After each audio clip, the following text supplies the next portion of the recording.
Science and technology में उसी topic से अक्सर क्वेश्चन आता है, जिसमें एक बहुत इंपॉर्टेंट है इन्वायरमेंटल पॉल्यूशन एंड इसका जो प्रोटेक्शन है वो हम लोग अभी देख रहे थे। फिर रिवर सिस्टम है या वाटर है, वाटर से रिलेटेड जो चीज़ें हैं, आपका फ्लड, ड्रॉट, ये सब मतलब ज्योग्राफी और इकोनॉमिक्स में भी क्वेश्चन जाता है उसका। फिर आपका स्पेस टेक्नोलॉजी से क्वेश्चन कुछ आता है, या फिर मतलब आपका डिफेंस से क्वेश्चन आएगा। तो ये सब कुछ मतलब हमारा हिट टॉपिक है। और डिजीज है, पैंडेमिक, जैसे इस बार लगातार 2 बार आप देखे होंगे, अभी 66 में क्वेश्चन आया हुआ है और 65 में भी क्वेश्चन आया हुआ है, उसमें 65 और 66 लगातार क्वेश्चन आया हुआ। तो उस साल का जो हिट डिजीज वगैरह रहेगा तो उससे क्वेश्चन आएगा। तो हम लोग मतलब इन चीज़ों को थोड़ा सम अप करेंगे। पॉल्यूशन में हम लोग डिफरेंट काइंड्स ऑफ पॉल्यूशन के बारे में पढ़ चुके थे, कि जैसे बहुत मतलब देखिए, जब भी बार बार हम कहते हैं आप लोगों को,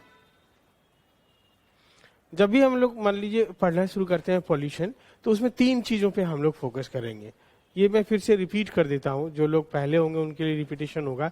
एक तो टाइप्स ऑफ पॉल्यूशन,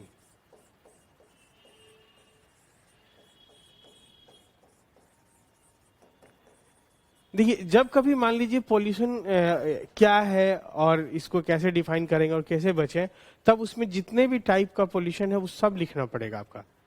क्वेश्चंस को समझ के लिखना पड़ता है हम लोगों को। बात समझ रहे हैं? जब कभी ऐसा क्वेश्चन आएगा कि डिफाइन पॉल्यूशन या what do you understand by pollution, pollution से या प्रदूषण से आप क्या समझते हैं, इसकी विवेचना करें, तब जितने भी तरह के पॉल्यूशन है उन सबको लिखना पड़ेगा। तो मोटा मोटी जो इंपॉर्टेंट पॉल्यूशन है वो हम लोग पहले डिस्कस किए। एयर पॉल्यूशन है जो सबसे ज्यादा अभी दिल्ली में हो रहा है कॉन्टेम्प्रेरी टाइम में। और एक बात ध्यान में रखना है कि जब आप करंट अफेयर्स पढ़ते हैं, जैसे करंट अफेयर्स की मैगजीन पढ़ेंगे, योजना पढ़ेंगे, कुरुक्षेत्र पढ़ेंगे और पेपर पढ़ेंगे, ये 4 चीज तो आपको एकदम रेगुलर बेसिस पे पढ़ना है। आप प्रीलिम्स की तैयारी कर रहे हैं तब, मेंस की तैयारी कर रहे हैं तब, और इंटरव्यू की तैयारी कर रहे हैं तब। ये आपका मतलब समझिए बैकबोन है। लोग यूजुअली इसमें मतलब कई लोग गच्चा मारता है, कई लोग क्या, मोस्ट ऑफ द पीपल गच्चा मारता है। योजना कुरुक्षेत्र खरीदते हैं लेकिन पढ़ते नहीं है उसको रेगुलर। आप लोग भी अपने में फील किए होंगे कि जब तक उसको नहीं पढ़ेंगे मेंस का क्वेश्चन अच्छा नहीं लिख सकते आप। उसका कहाँ यूज आ जाएगा आपको भी नहीं पता चलेगा। एक बात ये, तो जब इन चीजों को आप पढ़ते रहेंगे चारों, मतलब ये करंट अफेयर्स की मैगजीन आप लेते हैं, कोई भी एक मैगजीन आप पढ़ रहे होंगे जो आपको पसंद है, जिसमें आप easy to read, easy to go feel करते हैं, उसको लीजिए। सब लगभग टू एंड मतलब मोर और लेस इक्वल है, उसमें बहुत ज्यादा मतलब ये नहीं। दूसरा योजना है, तीसरा कुरुक्षेत्र है, और एक रोज का पेपर। तो जैसे मान लीजिए पॉल्यूशन आप लिख रहे हैं, सपोज करिए अभी अभी हम मेंस लिख रहे हैं, ठीक है।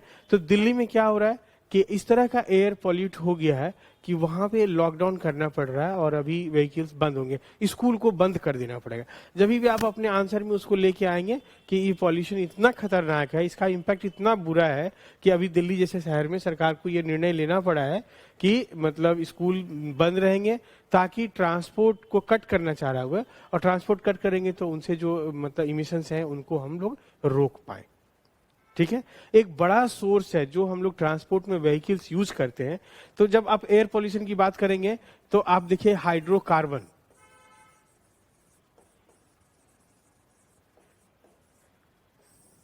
अब हिंदी में लिखना हो ना तो इसको आराम से आप हाइड्रोकार्बन करके लिख सकते हैं, कोई दिक्कत नहीं है। बायोलॉजिकल टर्म है और इसका विशुद्ध अगर आप हिंदी लिखेंगे ना तो हो सकता है एग्जामिनर को भी समझ में नहीं आए। तो जो हाइड्रोकार्बन का बर्निंग है, समझ रहे हैं, हाइड्रोकार्बन का बर्निंग की वजह से मेजर पॉल्यूशन एयर का होता है, और इनडायरेक्टली वो सॉइल और मतलब दूसरे पॉल्यूशंस को भी कॉज करता है। तो हाइड्रोकार्बन बर्निंग में क्या क्या है आप देखिए, जो फॉसिल फ्यूल है हमारा, कोल है हमारा, मतलब जैसे थर्मल पावर स्टेशन है तो वहां कोल का बर्निंग चल रहा है, या पेट्रोलियम का बर्निंग होगा। जितने भी व्हीकल्स हैं हमारे उनमें पेट्रोलियम का बर्निंग होता है। पहले लेड फ्री ऑयल नहीं था हमारे पास, तो उस समय में लेड का भी पॉल्यूशन अलग से तो होता था, वो अब नहीं है, हो रहा है वो। तो ये हो गया। इसके बाद जो हमारा लोग वहां पे क्या हुआ, सुप्रीम कोर्ट में सरकार और या कुछ लोग बोले कि जो अगल बगल कृषि हो रहा है, धान का जो पुआल है उनको जलाने से पॉल्यूशन हो रहा है। बाद में लेकिन उसने सुप्रीम कोर्ट उसको डिक्लाइन किया कि नहीं ऐसा नहीं है, तो उससे बहुत कम पॉल्यूशन, वह भी एक रीजन है पॉल्यूशन का, ठीक है। या फिर मतलब जो आपका लकड़ी गांव में अभी भी देखिएगा कि जो फ्यूल कंजम्पशन है हमारा 24-25% लकड़ी का जो खाना बनता है या जो हस्क से खाना बनता है, वो मतलब एक बड़ा वॉल्यूम है। वह भी पॉल्यूशन धीरे धीरे करता है, लेकिन वो हम लोग को पता नहीं चलता। तो ये जो भी हाइड्रोकार्बन, वहां भी पुआल है धान का, तो वो भी क्या है, हाइड्रोकार्बन है। कोल हाइड्रोकार्बन है, लकड़ी हाइड्रोकार्बन है, पेट्रोलियम हाइड्रोकार्बन है, डीजल हाइड्रोकार्बन है। ये सारा हमारा क्या है, हाइड्रोकार्बन है। इसीलिए जब हम कभी ऐसा क्वेश्चन लिखते हैं कि अगर पोल्यूशन को कम करना है तो मतलब हम लोग एनर्जी पे जाना पड़ेगा, एनर्जी चाहिए हमको, उसके बिना नहीं हो सकता है। तो एनर्जी के लिए हम लोग क्या करते हैं कि नॉन हाइड्रोकार्बन सोर्स के ऊपर भागते हैं हम लोग, या ऐसे हाइड्रोकार्बन जिसको जलाने से धुआं नहीं निकलता हो, एफिशिएंसी उनकी ज्यादा हो। जैसे गैसेस है, नेचुरल गैस है या एलपीजी है, तो उनका एफिशिएंसी इतना ज्यादा है कि उनके बर्निंग से मतलब धुआं या एसेस ये दोनों नहीं निकलता है। जब आप एयर पोल्यूशन हम लोग पढ़ेंगे डिटेल में, तो उसमें देखेंगे कि कई चीजें हैं जो उसको पॉल्यूट करता है एयर को। डिफरेंट काइंड्स ऑफ गैसेस है ना, जिसमें 3-4 गैस बहुत प्रोमिनेंट है, 5 गैस बहुत प्रोमिनेंट है। कौन कौन? कार्बन डाइऑक्साइड है, मीथेन है, कार्बन मोनोऑक्साइड है, नाइट्रोजन का ऑक्साइड है और सल्फर का ऑक्साइड है। ये हमारे प्राइमरी पॉल्यूटेंट है जो गैसियस फॉर्म में है। इसके बाद डस्ट पार्टिकल्स है, वह भी हमारा एयर को पॉल्यूट करता है और बहुत हेवी पॉल्यूट करता है। समझ रहे हैं? तो डस्ट क्या होगा कि जो हमारा मतलब जो सॉइल का मॉलिक्यूल्स है उनके वजह से, ये वो व्हीकल चलने से भी डस्ट का पार्टिकल आता है, या जो एसेस है उससे, मतलब ये नेचुरल और मैनमेड दोनों होता है। जिसको नेचुरल होगा उसको हम लोग एंथ्रोपोजेनिक बोलते हैं, प्राकृतिक रूप से होता है। जैसे बुश फायर हो गया, वो एक प्राकृतिक फेनोमेना है। थंडरिंग से हो या आपसी घर्षण से हो या और दूसरे किसी रीजन से हो, तो उसकी वजह से, लाइटनिंग की वजह से क्या होता है कि मतलब बुश फायर हो गया। या वॉल्केनिक इरप्शंस हैं, वॉल्केनिक इरप्शंस जानते हैं आप लोग, उसके वजह से भी बहुत सारा मात्रा में लाइट निकलेगा, कुछ गैसेस निकलेगा, और उसमें जो डस्ट सस्पेंडेड पार्टिकल्स हैं वो बहुत ज्यादा मात्रा में निकलेगा। ठीक है, इसके जितने भी थर्मल पावर स्टेशंस हैं वहां से एसिड बहुत ज्यादा मात्रा में निकलता है। या जो भी चिमनी है, चिमनी समझते हैं, ईट भट्ठा, वहां से जो निकलेगा वो। इसके बाद माइनिंग के वजह से बहुत सारा डस्ट पार्टिकल निकलता है हमारा, एग्रीकल्चर के वजह से बहुत सारा डस्ट पार्टिकल निकलता है हमारा, कंस्ट्रक्शन वर्क जो है, कंस्ट्रक्शन वर्क की वजह से बहुत सारा डस्ट पार्टिकल निकलता है। कंस्ट्रक्शन वर्क में जो भी मकान बन रहा है, रोड बन रहा है, डैम बन रहा है, इनका वजह से, सीमेंट इंडस्ट्री की वजह से डस्ट पार्टिकल हमारा बहुत ज्यादा निकलता है। ठीक है, इसके बाद मतलब जो भी आप देखते हैं, जैसे घर बन गया एक, मतलब अमेरिका में ट्रांस अमेरिका एक वॉर कॉरिडोर बनाया गया है, समझ गए? बहुत साल पहले, आज से 20-25-30 साल पहले बनाया गया, टैंक को ले जाने के लिए। और उसमें इतना ज्यादा डस्ट निकला कि कनाडा में जाके उसका बहुत बड़ा बुरा असर पड़ा, उड़ते उड़ते। कभी देखते होंगे दिल्ली में, जो मतलब अचानक से हम लोग देखते हैं कि बहुत डस्ट आ गया, या इतना डस्ट आ गया कि फॉग के साथ मिलके वो मिस्ट बनाता है और वो मतलब लाइट कटेल हो जाता है, एकदम दिन में ही नहीं दिखाई पड़ता है। ऐसा कई इवेंट हो चुका पास्ट में कि दिन में नहीं दिखता, दिन में लोग लाइट जला रहे हैं एकदम डे टाइम में, पिक टाइम में, बस 10 बजे 12 बजे में, और उसमें ऐसा नहीं है, कुहासा का टाइम नहीं होता, वो नॉर्मल डेज में।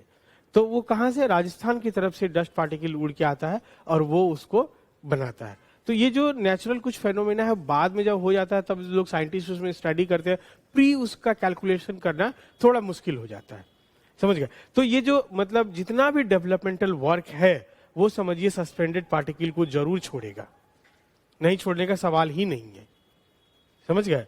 जितना भी आप देख लीजिए, इतना इतना सारा कंस्ट्रक्शन का हम लोग नाम लिए ना, तो वो है। तो अब हम लोग क्या देख रहे हैं कि जब एयर पोल्यूशन पढ़ने लगेंगे, आज हम कुछ लिखवाएंगे नहीं, थोड़ा बता देते हैं।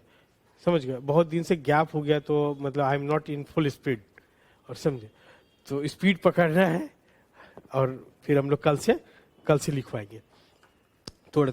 तो मैं क्या बोला कि जब देखिए, जब पॉल्यूशन को डिफाइन कीजिएगा, पहले हम डेफिनेशन इसका लिखवाएं, बहुत साइंटिफिक डेफिनेशन लिखवाएं, तो उसको आप लोग अडॉप्ट कीजिएगा। और डिफरेंट काइंड ऑफ पॉल्यूशन भी हम इन लिस्ट करा दिए हैं, जिसमें सबसे पहला एयर पॉल्यूशन है, जो मोस्ट कॉमन है वाटर पॉल्यूशन है, मोस्ट कॉमन जो है आपका सॉइल पॉल्यूशन है, समझ गए, लैंड पॉल्यूशन जिसको हम लोग बोलते हैं, और मोस्ट कॉमन साउंड पॉल्यूशन है। ये सब बहुत कॉमन पॉल्यूशन है, जो आप इनलिस्ट करने लगिएगा तो सबसे पहले लिखना चाहिए आपको। ऐसा नहीं कि लाइट पॉल्यूशन, थर्मल पॉल्यूशन, ई पॉल्यूशन और मतलब स्पेस पॉल्यूशन आप पहले लिख दीजिए और एयर पॉल्यूशन आप बाद में लिख रहे हैं तो वो वैलिड नहीं होगा। समझ रहे हैं? जो मतलब इवन देखिएगा कि हिमालयन रेंजेस में जो एक्सपेडिशन चल रहा है, माउंटेनियरिंग हो रहा है, उसका वजह से वहां भी इतने सारे लोग जा रहे हैं माउंटेनियरिंग के लिए कि वो प्लास्टिक के बैग ले जाते हैं या जो भी खाने पीने का सामान ले जाते हैं, तो उनसे भी बहुत कचरा हो रहा है उधर।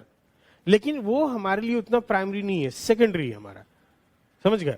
तो इसके बाद जो मतलब प्लास्टिक अपने आप में एक बहुत बड़ा हमारे लिए इशू है।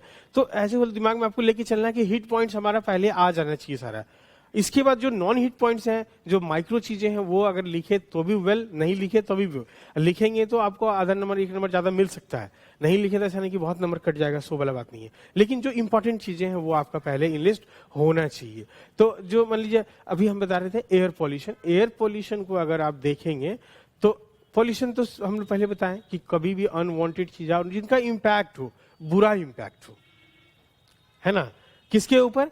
नेचुरल, मतलब 2-3 जगह बताए थे हम कि जैसे ह्यूमन के ऊपर में बुरा असर हो, हमारा हेल्थ प्रभावित हो या हमारा कामकाज प्रभावित हो जाए।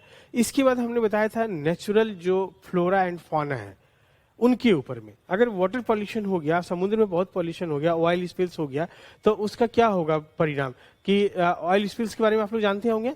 कभी टैंक का एक्सीडेंट हो जाता है तो लाखों लाख टन लीटर तेल उसमें चलता रहता है, वो एकदम सरफेस पे फैल जाता है और वो वाटर और एयर के कनेक्शन को डिस्कनेक्ट कर देता है, जिसकी वजह से कि जो डिसॉल्व ऑक्सीजन है वो नहीं जा पाता है और उसके जो मरीन मतलब ऑर्गेनिज्म है उनका डेथ होता है बहुत हेवी संख्या में। या इवन मान लीजिए गंगा के किनारे किनारे अभी हमारा उस पर रिसर्च वर्क भी चल रहा है। हम लोग दीघा घाट से लेके गाय घाट तक रिसर्च भी कर रहे हैं कि आखिर इस रीजन में डीप जाएंगे तो थोड़ा कुछ फिशेस हमको मिलता है या दूसरे ऑर्गेनिज्म मिलते हैं, डॉल्फिन मिलते हैं, लेकिन किनारे किनारे नहीं मिलते हैं क्योंकि जो हमारा इफ्लुएंस है सीवेज का, एक तो पॉइंट सोर्स है जहां जहां सीवेज ट्रीटमेंट प्लांट बनाया गया वो एक पॉइंट सोर्स का काम कर रहा है। दूसरा नॉन पॉइंट सोर्स है जो ऐसे ही नाली से बह के जा रहा है या सरफेस रनऑफ के थ्रू जा रहा है, तो जो एकदम बिल्कुल पास है तो वहां पे हम लोगों ने पाया है प्राइमरी, अभी 1 साल का हमारा रिसर्च में ये चीज फाइंडिंग में आया है हमारा कि कुछ मीटर तक में वेजिटेशन, मतलब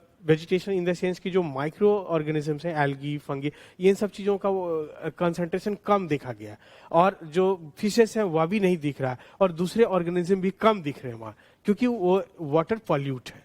जैसे जैसे डीप जाएंगे तो थोड़ा हमको दिखता है। तो यानी ह्यूमन के ऊपर में तो असर है ही, इसके नॉर्मल जो फ्लोरा फौना बोलते हैं, जो नॉर्मल फौना है हमारा, उनके ऊपर भी है। पॉल्यूशन होगा तो ऑर्गेनिज्म जो नॉर्मल और बायोलॉजिकल सिस्टम के जो दूसरे ऑर्गेनिज्म है उनके ऊपर भी असर होगा। तीसरा जो एक असर है वेजिटेशन का ऊपर में, जो हमारा पेड़ पौधा है या जंगल है, इनके ऊपर भी असर पड़ता है। आप देखते होंगे कि जब मतलब फ्लड आ गया किसी रीजन में, बहुत हेवी फ्लड आ गया, तो उस एरिया का जितना प्लांट है वो सूख जाएगा, ऐसा होगा तो वेजिटेशन का लॉस है। अगर बड़े बड़े जंगलों में आ जाए तो बहुत सारे पेड़, लाखों लाख पेड़ सूख जाते हैं। या मान लीजिए लैंड स्लाइड्स होता है तो लैंड स्लाइड्स की वजह से जो स्लोप के ऊपर में पेड़ पौधा है उनका भी लॉस होता है।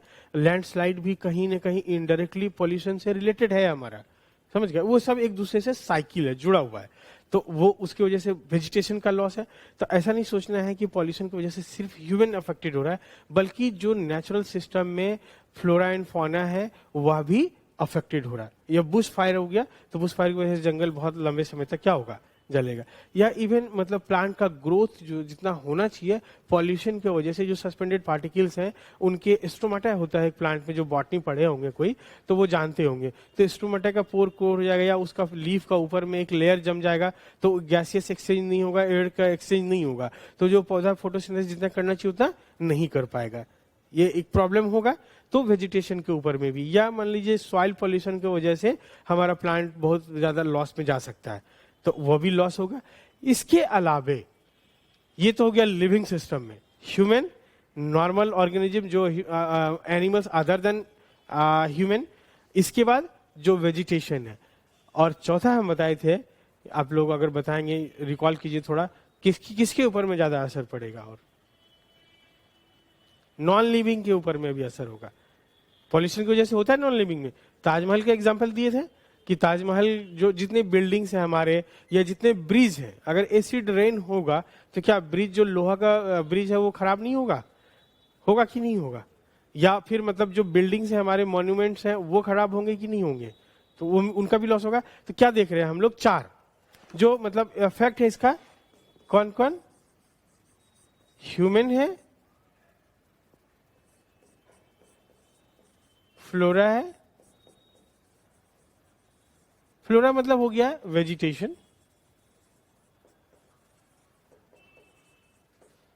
और फौना मतलब क्या हो गया?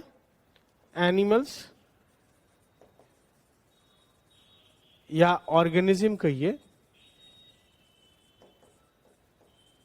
जो जीव जंतु है मनुष्य को छोड़ करके, उस सब उसको इसमें रखते हैं हम लोग।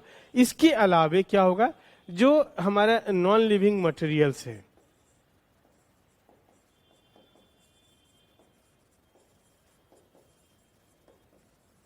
जैसे क्या होगा? जो भी मतलब भवन है आपका, पूल है, इटीसी, इन पे असर पड़ेगा पॉल्यूशन की वजह से। तो क्या देख रहे हैं? हाँ, तो जब मान लीजिए पॉल्यूशन लिखने आएगा तो आप लोग क्या करेंगे? सबसे पहला पॉल्यूशन को डिफाइन करेंगे और डिफरेंट काइंड्स ऑफ पॉल्यूशंस को लिखेंगे और इसका क्या इम्पैक्ट होता है वो लिखेंगे। फिर हम लोग कॉजेज में जाएंगे, इन जनरलाइज सब सारे पॉल्यूशंस का कॉजेज लिखेंगे, फिर उसका इम्पैक्ट लिखेंगे, फिर उसके बाद हम लोग लिखेंगे कि इसको कैसे बच सकते हैं इससे हम लोग, है ना, कैसे हम लोग पॉल्यूशन से बच सकते हैं। तो जैसे मान लीजिए एयर पॉल्यूशन है, उसमें एक आप लोगों को पूछें कि कैसे आप एयर पॉल्यूशन को मिनिमाइज कर सकते हैं, तो क्या क्या आप बता सकते हैं? बताइए, 1-2 चीज कुछ बताइए आप लोग, जिससे कि हम लोग एयर पॉल्यूशन को मिनिमाइज कर सकते हैं। आप लिखिए, मेंस बताइए, थोड़ा आराम से बोलिए। देखिए, हेजिटेट नहीं करना है, आप ऑफिसर बनने जा रहे हैं और आपको ऑलवेज वोकल होना पड़ेगा। अगर वोकल नहीं होंगे तो आपका जो सीनियर अधिकारी है वह भी आपको दबा देगा और सब ऑर्डिनेट तो आपको बेच जाएगा, ठीक है ना। तो आपको ऑलवेज बोलना है। और अभी तो हम लोग अंडर प्रिपरेशन है, तो ये इस बात का टेंशन नहीं लेना है कि हमको सही होगा गलत होगा, क्योंकि ये टीचिंग लर्निंग प्रोसेस है, अभी हम लोग सीख रहे हैं। जब आप बोलेंगे तभी हमें पता चलेगा कि आप राइट डायरेक्शन में बोल रहे हैं कि नहीं। बताइए कि एयर पोल्यूशन को मिनिमाइज करना चाहते हैं तो हम लोग कौन कौन सा उपाय लगा सकते हैं एयर पोल्यूशन को मिनिमाइज करने के लिए? हाँ,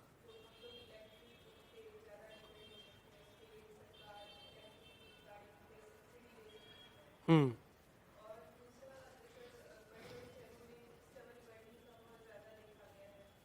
किसका? हाँ,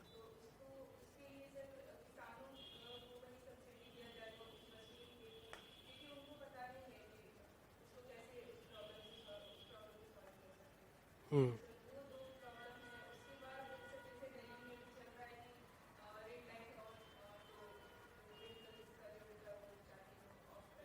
हम्म,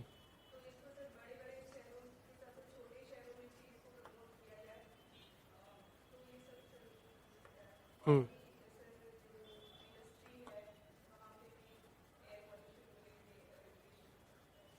हम्म, ठीक है। अच्छा, आप बताइए कुछ, जो पॉइंट वो छोड़ दिए हैं वो बताइएगा। हाँ, आप बोलिए।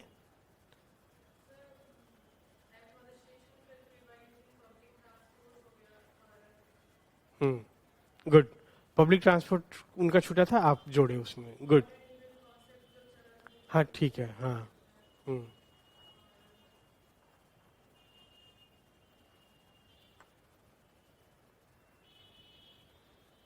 हाँ, संकोच नहीं करना है, बिल्कुल सही सोच रहे हैं। आप बताइए 1-2 पॉइंट। एक भी सोचिए ना, क्या दिक्कत है? ये सीखना है हम लोगों को, सोचना। देखिए, फाइनली अगर सिविल सर्विस क्रैक करना है तो सोचना सीखना पड़ेगा, क्योंकि क्वेश्चंस रैंडम आएगा। जो हम क्लास में पढ़ रहे हैं नॉट नेसेसरी कि उस तरह का क्वेश्चन आ जाए, तो आपको सोचना पड़ेगा। जब जो सोचने का कैपेसिटी बिल्ड कर लेगा वो पास हो जाएगा, ठीक है। बताइए, एक पॉइंट ऐड कीजिए आप उसमें।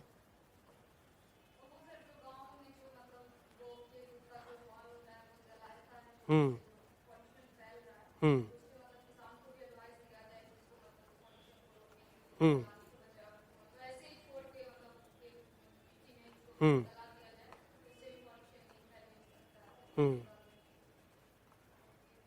देखिए, इसी से एक आपको बताते हैं, एक क्वेश्चन आया था बीपीएससी में, पूछा हुआ क्वेश्चन, आप लोग अगर क्वेश्चन बैंक में गए होंगे, कि जो हमारे मतलब बिहार और भारत की सड़कें हैं उसमें काफी डस्ट पार्टिकल और स्टोन्स वगैरह हैं, समझ गए, तो आप साइंटिफिक मेजर्स बताइए कि कैसे इससे हम लोग निजात पा सकते हैं, है ना।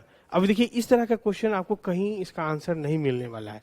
आज तक भी इसके पक्ष में कोई आंसर, मॉडल आंसर इतने सारे निकले, कोई लिखा है अभी तक? यूजुअली मतलब, जबकि ये एग्जाम कब का है, आज से 7-8 बरस पहले पूछा हुआ है, लेकिन आज भी उसका आंसर नहीं आया है बाजार में, है ना। यूजुअली जो बैक ईयर्स के क्वेश्चंस का आंसर आता है, लेकिन आप देखिएगा कि इस क्वेश्चन का वैसा कोई परफेक्ट आंसर नहीं आया है। तो इसका मतलब जिसको जो समझ में आएगा वो लिखेगा, और एग्जामिनर को भी जो समझ में आएगा जिसको स्वीकार करेगा नंबर देगा, नहीं तो नहीं देगा। ऐसे ऐसे क्वेश्चन आना है आपको, समझ गए। मतलब एकदम से इस तरह का क्वेश्चन आ जाएगा, ठीक है। जैसे अभी मान लीजिए कोविड को लेकर के क्वेश्चन आया कि कैसे उसको मैनेजमेंट किया जा रहा है, तो अब इसका तो कोई मतलब कहीं भी इसका रिटन डॉक्यूमेंट तो मिलना नहीं है आपको। आपको अपने दिमाग से सोचना है कोविड के टाइम में क्या हुआ। जो लोग भी ईयर एंड आईज ओपन करके रखे होंगे, उस समय के कंटेम्प्रेरी टाइम का जो लिटरेचर पढ़ रहे होंगे, तो वो उसमें से छांट छांट के लिख लेगा, है ना। तो वही मैं कह रहा हूँ कि मतलब एयर पोल्यूशन को हमको कटेल करना है। मतलब कुछ आप वैज्ञानिक उपाय बताएं जिससे हम एयर पोल्यूशन को कम कर सकते हैं। जितना आप लोग बता रहे हैं वो सभी आंसर का पॉइंट है उसमें, आप कुछ जोड़िए।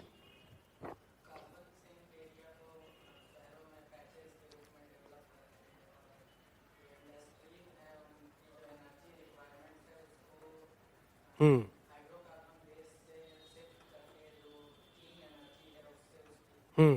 Very good. मतलब ये मैं चाह रहा था कि आप देखिए कैसे सोचते हैं हम लोग, उसको देखिए थोड़ा सा। जैसे हमको मान लीजिए पॉल्यूशन, एयर पॉल्यूशन नहीं हो, ठीक है, तो जिसका वजह से हो रहा है उसको रोकना पड़ेगा। अब वजह क्या है कि सबसे ज्यादा, अभी हम लोग बात करिए थोड़ा देर पहले कि मतलब जैसे पहले तो मैंने बताया था आपको वर्बली, मैं लिखवा भी दूंगा इन चीज को, कि पॉल्यूशन में मतलब एयर पॉल्यूशन में देखेंगे तो दो चीज उसका इंग्रेडिएंट है प्राइमरी पॉल्यूशन के, फिर उसका हम लोग देखेंगे सेकेंडरी पॉल्यूशन। जो प्राइमरी पॉल्यूटेंट है वो आपस में रिएक्ट करते हैं तो एक सेकेंडरी पॉल्यूशन बनाता है, जो और ज्यादा हार्मफुल है हमारे लिए, क्योंकि वो बहुत लंबे समय तक एयर में रहता है। प्राइमरी पॉल्यूटेंट जो है बहुत लंबे समय तक एयर में नहीं रहेगा, लेकिन सेकेंडरी पॉल्यूटेंट जो है वो बहुत लंबे समय तक एयर में सस्पेंडेड रहेगा और वो और ज्यादा प्रॉब्लम क्रिएट करेगा, ठीक है। तो उसमें हम लोग क्या बात कर रहे थे कि जो गैसेस हैं, ठीक है, और सस्पेंडेड पार्टिकल है, इन दोनों, ये दोनों प्राइमरी पॉल्यूटेंट है। गैस में हम 5 तरह का गैस बताया आपको, जो ग्रीन हाउस गैस का भी उसमें से कुछ लोग इंग्रेडिएंट है, समझ गया, जो ग्लोबल वार्मिंग कॉज करता है या ग्रीन हाउस इफेक्ट देता है, या जो क्लोरोफ्लोरोकार्बन है वो आपका ओजोन को छिद्र कर रहा है, ओजोन को होल कर रहा है, उसका वजह से मतलब वार्मिंग मेरा बढ़ रहा है, सब एक दूसरे से लिंक्ड एंड साइकिल में है, समझ रहे हैं।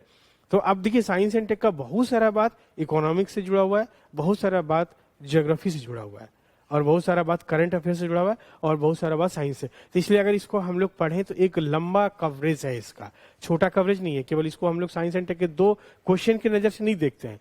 यहाँ जो हम लोग पढ़ते हैं उसकी अंडरस्टैंडिंग हमारा मतलब इकोनॉमिक्स में भी बढ़ता है, जीएस में भी बढ़ता है, और ज्योग्राफी में भी बढ़ता है, समझे। तो अब देखिए हम क्या बोले कि एयर पोल्यूशन को कटेल करना है, कम करना है।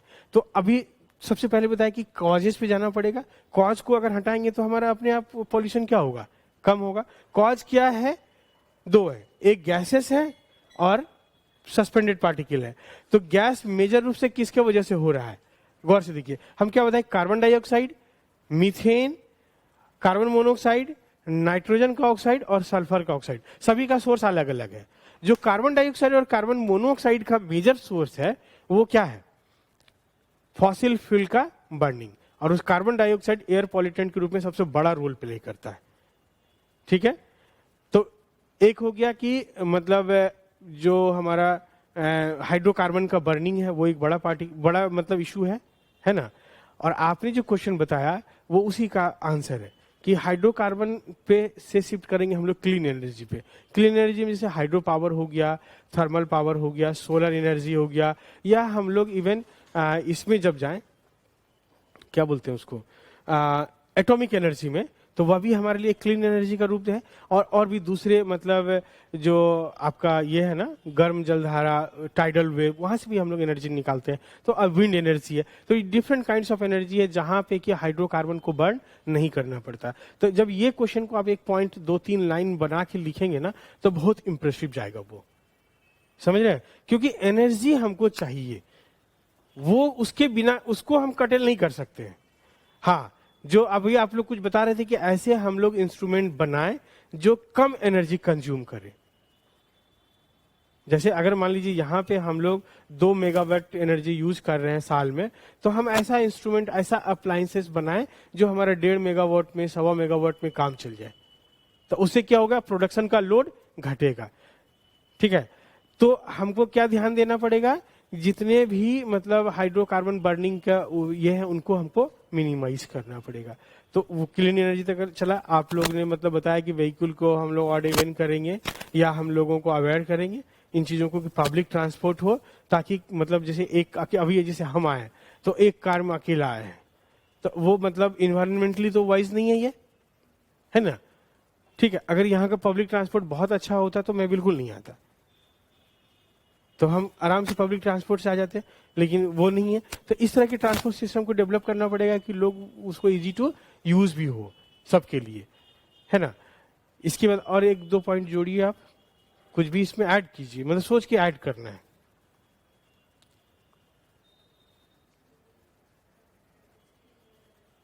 क्या बोले? हाँ हाँ हाँ, तो चिमनी तो ईटा तो चाहिए आपको। घर आप मान लीजिए ऐसा थोड़ी है कि हम पक्का का घर बना लेंगे दूसरे को मना कर देंगे। हाँ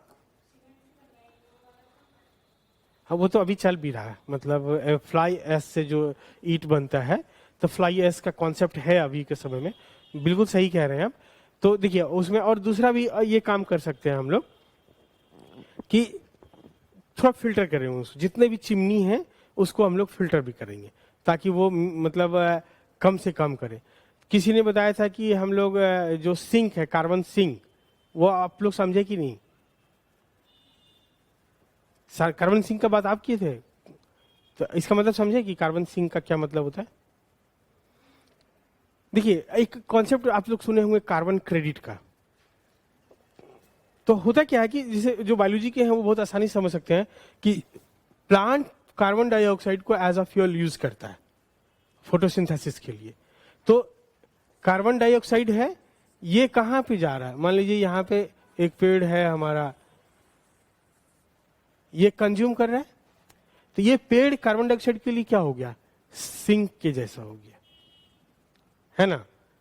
और ये डस्ट पार्टिकल को भी ट्रेवल होने से थोड़ा रोकेगा, सॉइल इरोजन को भी, कई मतलब इसके रोल है ना?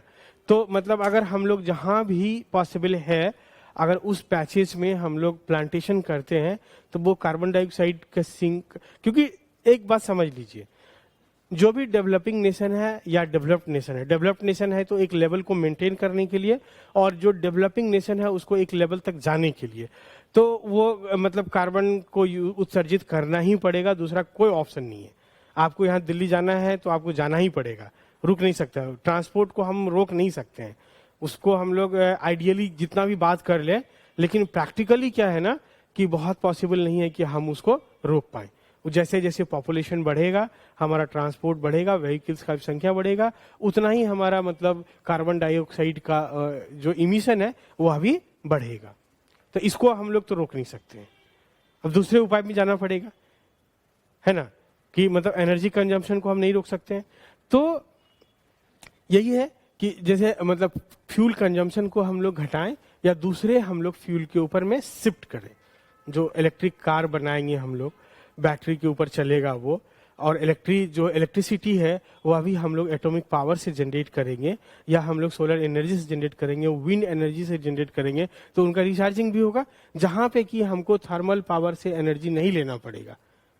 समझ रहे हैं? थर्मल पावर से नहीं लेना पड़ेगा, और थर्मल पावर से जैसे ही नहीं लेना पड़ेगा तो डस्ट पार्टिकल भी नहीं निकलेगा और हमारा कोल का भी बर्निंग नहीं होगा। कोल का बर्निंग से ही सल्फर का भी इमिशन होता है, नाइट्रोजन का भी इमिशन होता है।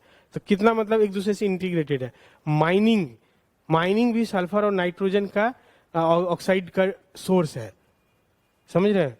तो वहां भी हम लोगों को कंट्रोल करना पड़ेगा, इस तरह से माइनिंग करना पड़ेगा ताकि सल्फर और नाइट्रोजन का इमिशंस कम से कम हो, है ना। तो इन सारे चीजों को लीक करके आप एक चीज बना सकते हैं, बता सकते हैं कि हम लोग इस तरह से करेंगे। अब इसमें साइंस का कैसा यूज करेंगे, जैसे जितने भी चिमनी हैं तो वहां पे हम लोग एयर को प्यूरिफाई करेंगे, ठीक है। कुछ ऐसा इंस्ट्रूमेंट डेवलप करेंगे, आज के डेट में कुछ है भी, तो साइंस में यही कर सकते हैं ना हम लोग, कि साइंस का कैसा मदद करेंगे। इसका साइंस की मदद से हम लोग न्यू सोर्स ऑफ एनर्जी, मतलब क्लीन एनर्जी जिसको ग्रीन एनर्जी करते हैं, वाइबल, उसका वाइबिलिटी भी होना चाहिए। जैसे हाइड्रोजन का अभी बात चल रहा है कि अगर वाटर को स्प्लिट करके हाइड्रोजन से हम लोग एनर्जी लेने लग जाए तो वो बहुत क्लीन है और बहुत प्लेंटी ऑफ सोर्स भी कमी नहीं है। लेकिन आज के डेट में उसका वाइबिलिटी नहीं है, यानी जितना पैसा जितना एनर्जी हमको उसको स्प्लिट करने में खर्च हो रहा है उससे कम हमको उत्पादन हो रहा है। तो जिस दिन हमारा खर्च से उत्पादन बढ़ जाएगा तो उस दिन हम लोग उसका यूज करना शुरू कर देंगे। और जिस दिन ये अचीव होगा तो समझिए कि हमारे लिए तो कितना बड़ा एनर्जी सोर्स हो जाएगा, क्योंकि पानी का कमी नहीं है धरती पे, 3/4 तो हमारा पानी ही पानी है, ठीक है। तो इस तरह का साइंस एंड टेक्नोलॉजी से हम लोग इस मतलब क्लीन एनर्जी सोर्स को डेवलप कर सकते हैं, उसको वायबल बना सकते हैं, उनके प्रोडक्शन को हम लोग बढ़ा सकते हैं। तो ये हमको हमेशा, क्योंकि जब भी क्वेश्चन आएगा तो आपको ये लिखने आएगा क्या कि आप साइंस एंड टेक्नोलॉजी का यूज बताइए इसमें, तो वहां पे कहीं कोई किताब में नहीं मिलने वाला ये सब चीज। इसको बिल्कुल आपको अपने मन से लिखना पड़ेगा, समझ रहे हैं। कहीं कोई किताब में आज तक पढ़े हैं कंटेंट इस तरह का? हम लोग तो नहीं पढ़े हैं, इतना पढ़ते हैं, कभी ऐसा नहीं मिले हैं कि ये काम कर दें, ये सब टुकड़ा टुकड़ा में मिलता है, मतलब रैंडम बिखरा हुआ मिलेगा और उसको जोड़ना है आपको। इसीलिए मैं बोल रहा हूं कि जो सोचना है तो कैसे हम लोग सोचते हैं, क्लियर। अब आप बताइए कि जब वाटर पॉल्यूशन का हम लोग बात करेंगे तो कितना तरह से आप लोग सोच सकते हैं कि वाटर पॉल्यूट होता है,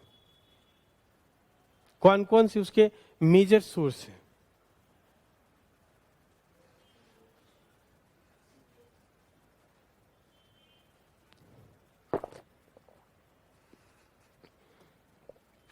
बताइए, एक बताइए आप, कौन सा कचरा? कचरा से तो सॉइल पोल्यूशन और लैंड पोल्यूशन।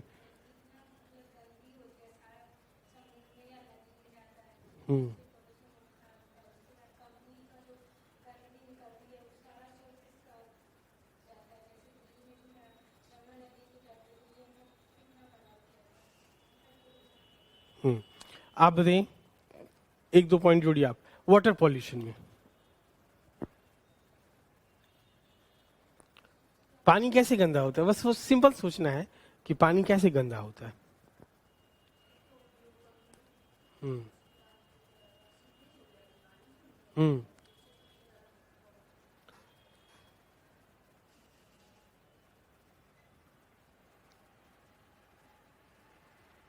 सीवेज में मतलब क्या क्या रहता है पॉल्यूटेंट के रूप में, आप बताइए।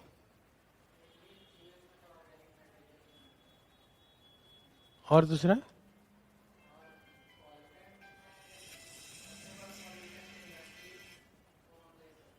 हम्म